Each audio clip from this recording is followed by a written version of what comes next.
እርግብ የጠረጠረችበት ምክንያት በባለፈው አቶ ኖላዊ እስከ ቤታቸው ድረስ ሄዶ ነበረ። ለምን ወይዘሮ ሜላት አቶ ኖላዊን እፈልገዋለሁ የሀንዬ እውነትም ልጄ ናት ወይስ አይደለችም የሚለውን ማስረጃ ከአቶ ኖላዊ መስማትም እፈልጋለሁ። በሀንዬ እጅ ማስረጃ እንኳን ባይኖራት ያሳደጋት አቶ ኖላዊ በአባቷ እጅ ፎቶ አይጠፋም። ስለዚህ ቀጥታ አቶ ኖላዊን ማናገር አለብኝ ከሀንዬ ይልቅ አለች። ከዛ ሀንዬም ሰላምዬም አዎ ትችያለሽ እማዬ አለቻት። ሰላም ሀንዬ ደግሞ ችግር የለውም አባዬን እኔ አመጣልሻለሁ አለች። ሀንዬ ማለት ነው። አባዬን እኔ አመጣልሻለሁ አያሳስብሽ እትዬ ስትልም እሺ ሀንዬ አለቻት። ከዛም በኋላ ቀጥ ብሎ ሲመጣም ጉዝጓዝ ተጉዝጉዞ ቡና ተፈልቶ ዳቦ ተደፍቶ በጣም በኃይለኛ አቀባበል ሜሉ ተቀበለችው ማለት ነው። እናም በጣም ነው ደስ ያለው። ሲቀጥልም ሰራተኛ ደግሞ እስቲ እንደው ጋሽ እንደው መርቀኝ ስትልም አቶ ኖላዊ መረቃት ማለት ነው ድንብላልን እና በጣም ጥሩ አቀባበል ነበረ። ዳቦ ተደፍቶ ቡናው ተፈልቶ ምን ልበላችሁ ኃይለኛ አቀባበል ነበረ እና ሀንዬ በቃ ይኸው አባዬ ትዬ እችቱና ብላ እዛ ወሰደችውና ከዛን እኔ ምሳል ስራ ቤት ሄጄ ብላ ምሳል ስራ ወደ ቤት ሄደች። ሀንዬ ስትሄድ ሰላምዬም እሷን ተከትላት ስትሄድም ሰላምዬ አንቺ ትምህርት ቤት ሄጂ እኔ አይመቸኝም ምሳ መስራት አለብኝ አባዬ እስኪመለስ ስትልም ከዛን ሰላምዬም ሌላ ጓደኛ አላት የትምህርት ቤት ጓደኛ ማለት ነው። ከዛ ጓደኛዋ ስደውልላት ሰላምም ሄደች ማለት ነው። በነገራችን ላይ ሰላም ብዙ ጊዜ ለሀንዬ ነው የምታዳለው ማለት ነው። ለምን ውስጧ ያውቃል፣ ድብን አድርጋ ታውቃለች። ሰላም ሀንዬ ትክክለኛ እህታችን ናት ብላ የምትከራከረው በምክንያት ነው። እና በቃ ሀንዬ እሺ ችግር የለም በኋላ እንገናኛለን ብላ ሰላምዬ ስትሄድም በስተመጨረሻም የሚገርማችሁ ነገር አቶ ኖላዊ እቤት መጥቶ ነበር። ከአቶ ኖላዊ ጋር ተደብቀው እያወሩ ነበር። ማን? ወይዘሮ ሜላትና አቶ ኖላዊ ተደብቀው ሲያወሩ እርግብ ተደብቃ እየሰማች ነበረ። ከዛ ወይዘሮ ሜላት ሲላትም አቤት አቶ ኖላዊ ስትለውም ለምን ጠራሽኝ እስኪ ለምን ጉዳይ ነው ሲላትም በሀንዬ ጉዳይ እንደዛ ነው። እኔ ደግሞ ሌላ ነገር መስሎኝ ነው። ምክንያቱም የሰማሁት ወሬ ከልጄ ከሀንዬ ጋር ራሱ እስከ መጣላት ደረጃ ደርሰናል። ለ3 ቀን ለ4 ቀን ውጭ ነው ያደርኩት። ለምን ሀንዬ እንድትከፋብኝ እንድታለቅስብኝ ስለማልፈልግ የእሷን አይምሮ ልጠብቅ ብዬ ከእሷ ራቅ ብዬ ለ3 ቀን ለ4 ቀን ውጭ ነበርኩኝ ሲልም ይሄማ ሊሆን አይችልም በምን ምክንያት ብላ ስጠይቀው አሁንም እዚህ የጠራሽኝ በእርግብ ምክንያት መስሎኝ ነበረ። በሀንዬ ጉዳይ ከሆነ ሁሉንም ነገር እነግርሻለሁ አላት። ከዛ እሷም እኔ እርሶን አምኖታለሁኝ ብቻ በሰዓቱ በጣም ኃይለኛ በቃ መጥፎ ስሜት ተሰምቶኝ ነበረ፣ ግን እርሶን አምኖታለሁ። በተለይ ልጆትን ሀንዬን በጣም ነው ማምናት፣ በጣም ነው መወዳት ስትልም ሀንዬ እኮ ለእኔ ሁሉ ነገሬ ናት። ስለ ሀንዬ ከጠየቅሽኝ እነግርሻለሁኝ። ለምን ይቺ አጭበርባሪ ሌባ እኔ ከእሱ 50 ሺህ ብር ያልወሰድኩትን 50 ሺህ ብር ወስዷል ብላ ለሀንዬ ስትናገር ሀንዬ ከኔ ጋር አንድ ቀን ተጣልታ ማታውቀው እንደዛ አልቅሳ ማታውቀው በአንተ ምክንያት ነው በሰው ፊት ዝቅ ያልኩት ብላ እንደዛ ስቅስቅ ብላ ስታለቅስ ወይኔ ሀንዬ ይሄን ሁሉ ዓመት ከኔ ጋር ኖረሽ እንደዚህ ያሳድጌሽ አታምኘኝም ማለት ነው? እኔ ምን ብዬ ነው ከእሱ 50 ሺህ ብር ወስደው? ታሪክሽን የሰረቀችው ሳያንስ ደግሞ እኔና አንቺን ልታለያይ ነው ብሎ በጣም ተናዶ ሁለተኛ አባዬ እንዳትይኛለና ተናዶ ወጣ ከቤት ማለት ነው። ሁላችንም ቪዲዮን ተመልክተናል በባለፈው ፓርት ስንመለከት ማለት ነው። እና ነገር ግን እኔ የሚገርመኝ ነገር የሀንዬን የልጄን ታሪክ መውሰዷ ሳያንስ በድጋሜ ደግሞ እኔን ሌባ ማለቷ ነው በጣም ያሳዘነኝ። እኔ እንደዚህ አይነት ሰው እንዳልሆንኩኝ ሀንዬ ልጄ ትመሰክራለች፣ ሀንዬ ልጄ ታውቃለች። ሀንዬ ካመነችኝ ለእኔ በቂ ነው። ነገር ግን በስተመጨረሻም ሀንዬ እንዳታመነኝ ያደረገችው እቺ ሞጭላፋ ሌባ እርግብ ተብዬዋ ናት ብሎ ለአቶ መስፍንና ለወይዘሮ ሜላትም ሁሉንም ነገር ሲናገር፣ ወይዘሮ ሜላት ደግሞ አሁን እኔ የጠራው ጉዳይ ስለ ሀንቾ ነው። ሁሉንም ነገር ንገረኝ፣ እንዴት እንዳገኘሃት፣ በምን ምክንያት እንደተገናኛችሁ፣ እንዴት እንዳሳደግካት፣ እንዲሁም ደግሞ ማስረጃ ካለክ፣ የሀንዬ ፎቶ ካለክ ስትለው እንዴት እንዳሳደጋት ሁሉንም ነገር ተናገረ። እንዲህ አክሱም ላይ ነው ያገኘኋት ወድቃ ደም በደም ሆና፣ እንደውም የምተርፍም አልመሰለኝም ሆስፒታል ወስጄ አሳክሚያት በቃ ትተርፋለች ብዬ አላሰብኩኝም። እግዚአብሔር ይመስገን ዛሬ ላይ ለዚህ ደረጃ ደርሰናል እና በጣም ነበረ በቃ ያሳዘነችኝ። ውስጤ በጣም በጣም የደነገጠው በጣም ያዘነው በሰዓቱ። ብቻ እንደምንም አድርጌ የተወሰነ ሆስፒታል ላይ ቆይቼ እሷን አሳክሚያት ምን ብያት ሀንዬ ስታገግም ቤት ይዤ መጥቼ ራሱ በጣም በቃ በምግብ በኩል በጣም ታስቸግረኝ ነበር። ይሄን አልበላም ይሄን እያለች በጣም በቃ ግን እንደዛም ሆኖ እግዚአብሔር ይመስገን አሳድጊያት ለዚህ ደረጃ አድርሻታለሁ። በቂ ማስረጃ ከፈለግሽም ልሰጥሽ እችላለሁ። ፎቶ ከሆነ እኔ ጋር አይጠፋም። እዚህ እንኳን የልጅነት ፎቶዋ ባይኖረኝም የልጅነት ፎቶ በጣም ብዙ ፎቶ ያስነሳዋት እና ብዙ ፎቶ አለ ያስነሳዋትኝ። ችግር የለም። ፎቶንም ብትፈልጊ ማስረጃም ካስፈልገሽ እኔ አምጥቼ እሰጥሻለሁ ማለት ነው። አያሳስብሽ። በሀንዬ ጉዳይ ከሆነ ሁሉንም ነገር እነግርሻለሁ። ሀንዬም ስትጨናነቅ ነበረ። እንኳንም ጠየቅሽኝ እንደውም አላት። እሺ ነገር ግን ልብሽ ማንን ነው የሚለው ብሎ ጠየቃት አቶ ኖላዊ። እንዴ አንዷም እኮ ልጆች ነኝ ብላ ያው እቤቴ የምትኖራለች እርግብ ስትል እርግብ እያዳመጠች ነበረ። እና በዚህ ምክንያት ነው ተጠራጥራ እርግብ ለወይዘሮ ባዩሽ ስትናገር፣ ወይዘሮ ባዩሽ ደግሞ ቀጥታ ምንቴን ወደ ዶክተሯ ላከች ማለት ነው። ለምን እንዲያስፈራራት በድጋሜ እንዲጭበረበር ማለት ነው። አቤት የወይዘሮ ባዩሽ ክፋቷ። ከዛም በኋላ ምንድን ነው ያለችው? ወይዘሮ ሜላት ደግሞ ልብ የሚለው ሀንቾን ነው፣ ልብ የሚለው ሀንቾን ነው ብላ ስትናገርም በቃ ልብሽ ያለውን አንቺ ተቀበይ፣ እኔ ምንም ማድረግ አልችልም። እኔ የተሰማኝን ነገር ነግሬሻለሁኝ። መቀበል ያለ መቀበል እሱ ያንቺ ጉዳይ ነው። ሀንዬ ደግሞ የቤተሰብ ችግር እንደሌለባት ከአንዴም ሁለቴም ነግራሻለች። ብቻ እውነቱን ለማወቅ ምክንያቱም ከዚህ በፊት አጭበርባሪ ሌባነሽ ብለሽ ስትሰድቢያት በጣም ቤት መታ ስቅስቅ ብላ ስታለቅስ ነበረ። ስለዚህ ሀንዬ በድጋሚ መሰበር የለባትም፣ ማልቀስም መከፋትም የለባትም። እኔ ሀንዬ ከምንም ለእኔ በላይ ናት። ሀንዬን አታስከፉብኝ፣ በሀንዬ አትምጡብኝ። እኔ በሀንዬ የሚመጣውን ሰው ማንንም አልምርም።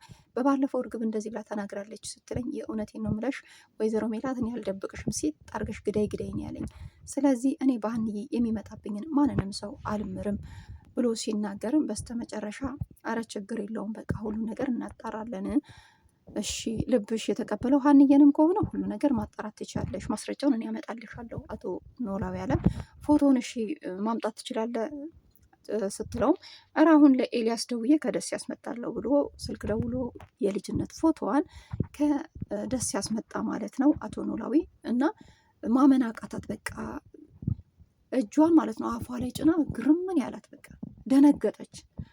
ወይኔ እንደዚህ ሳመናጭቃት የነበርኩትን ልጄን ነበር እንዴ? በቃ ደነገጠች። እሷ ጋር ያለው ፎቶና አቶ ኖላዊ ያመጣው ፎቶ አንድ አይነት ሆኖ ተገኘ። አንድ አይነት ሆኖ ተገኘ። ማመን አቃታት። በጣም ደነገጠች።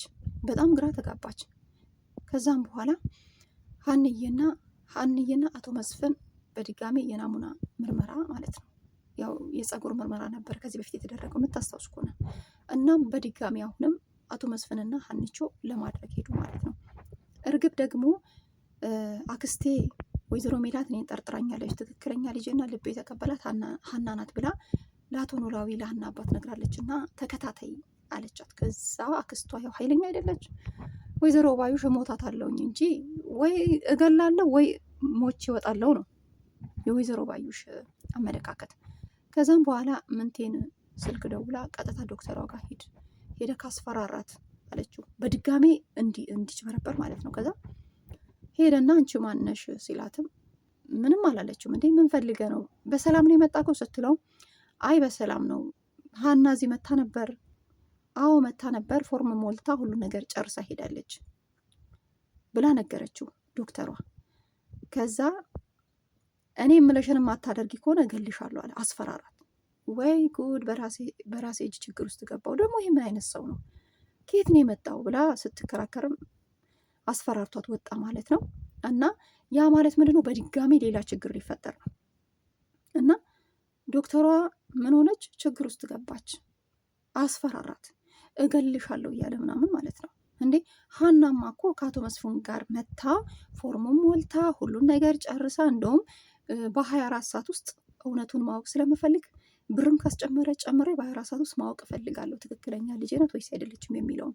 ከዛ በኋላ ለቤተሰብ አስተላልፋለሁ እውነታውን እያለ ነው አቶ መስፍን።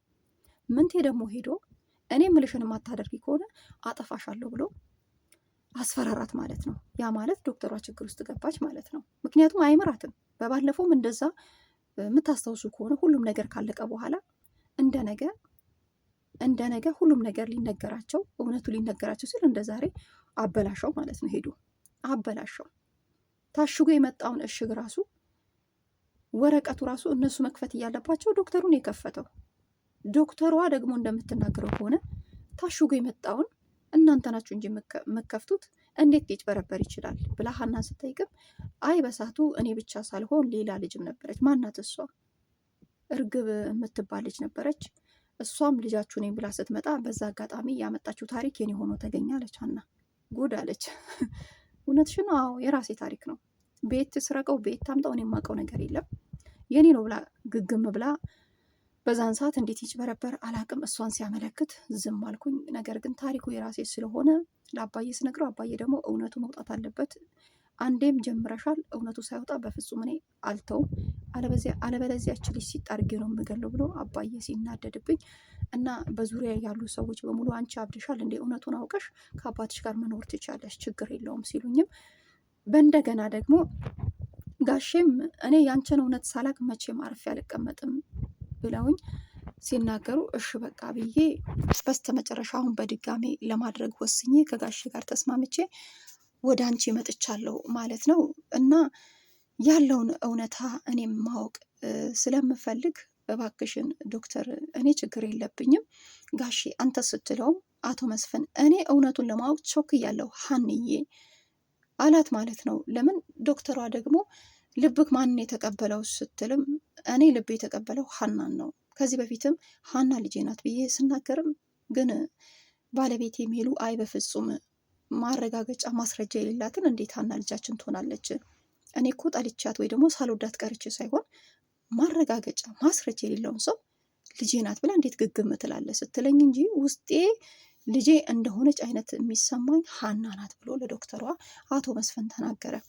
ከዛን ችግር የለውም በ24 ሰዓት ውስጥ ከሆነ የተወሰነ ብር ያስጨምራል፣ አሁን ፎርሙን ትሙላው ብላ ስትጠይቀውም አቶ መስፍን ደግሞ ሀንዬ አዎ ትሙላ በአስቸኳይ ነው የምፈልገው አለ።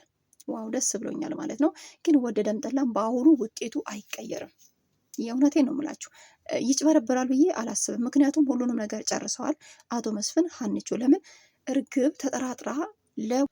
እርግብ ተጠራጥራ ለወይዘሮ ባዩሽ ነገረቻት፣ ላክስቷ። አክስቴ እንደዚህ አይነት ነገር ቤት ውስጥ እየተካሄደ ነው፣ በድጋሜ ለምንድን ነው ምርመራ የማታደርጊው ብሎ አቶ ኖላዊ ለሜሉ ነገራት።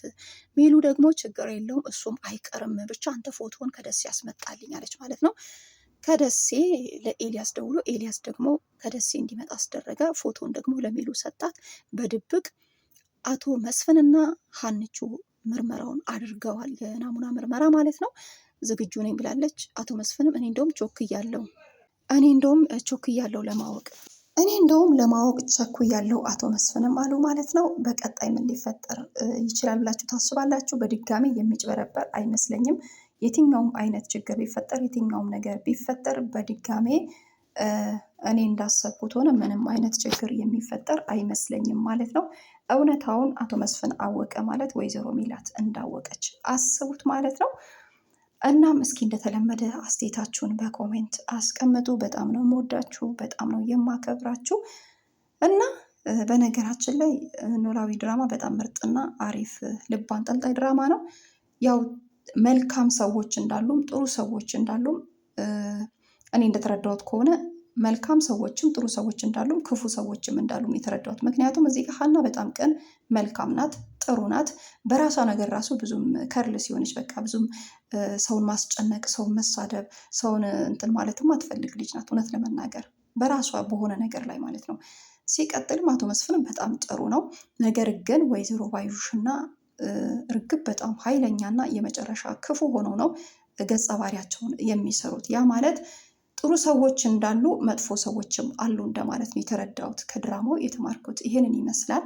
ስለዚህ ከአስመሳይ ጓደኛ ፈጣሪ ይጠብቃችሁ እና አንዳንዴ በህይወታችሁ አስመሳይ ጓደኛ ሲኖር ህይወታችሁን ለማመሰቃቀል፣ ህይወታችሁን ለማበለሻሸት በጣም አንዳንዴ በጣም ይጥራሉ ማለት ነው።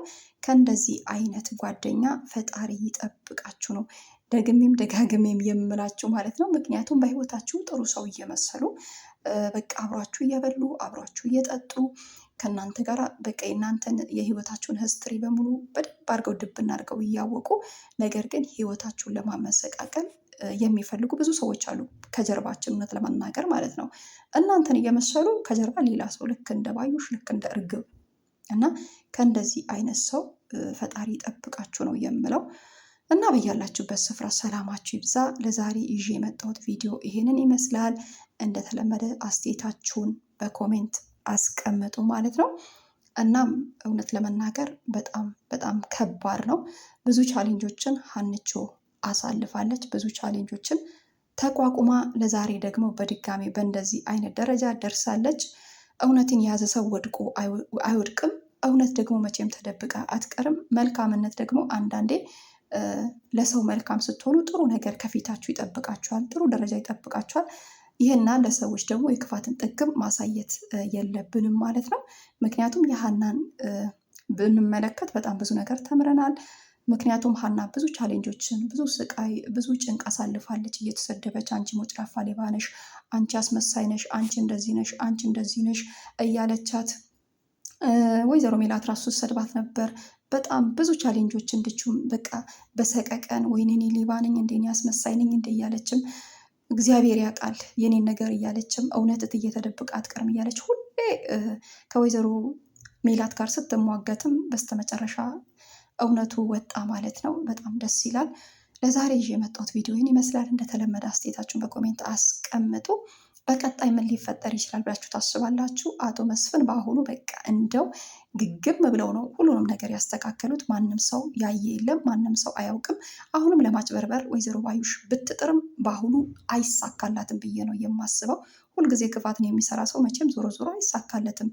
ሁልጊዜ ፋሲካ የለም ብዬ ነው የማስበው። እወዳችኋለሁ። በቀጣይ ቪዲዮ እስክንገናኝ በያላችሁበት ስፍራ ሰላማችሁ ይብዛልኝ። ባይ